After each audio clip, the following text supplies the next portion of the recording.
ప్రకాశం జిల్లా ఒంగోలు డిసెంబర్ 17వ తేదీ.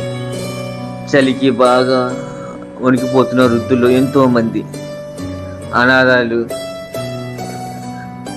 కొడుకులు ఇంట్లోంచి తరిమేసిన వృద్ధులు, ఇలా తలా ఒక దిక్కుగా బస్టాండ్, రైల్వే స్టేషన్, సాయిబాబా గుడి, శివాలయం సెంటర్, ఇలా ఒంగోలు అన్ని చోట్ల తిరిగి వృద్ధులకి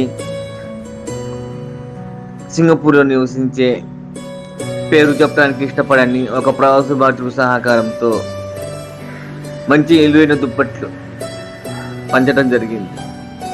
ఏదో మనం పంచుతామని చెప్పేసి 60 రూపాయలు 100 రూపాయలు కొంచెం తక్కువ క్వాలిటీలో రగ్గులు పంచడం మంచిది కాదు. పంచేది తక్కువ మందికైనా వాళ్ళకి ఉపయోగపడేటట్టుగా మంచి క్వాలిటీస్తేనే వాళ్ళకి ఎక్కువ రోజులు మన్నిక ఉంటుంది. అదే ఉద్దేశంతో మంచి విలువైన రగ్గులు ఈరోజు 31 మందికి పంచడం జరిగింది. ఈ కార్యక్రమంలో నాతో పాటు మా ట్రస్ట్లో నివసించే దివ్యాంగుల పిల్లలు కూడా పాల్గొని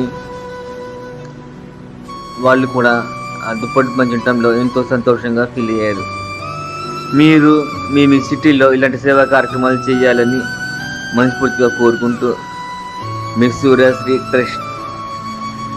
థ్యాంక్ యూ సార్ సాయం చేసిన దాతకి.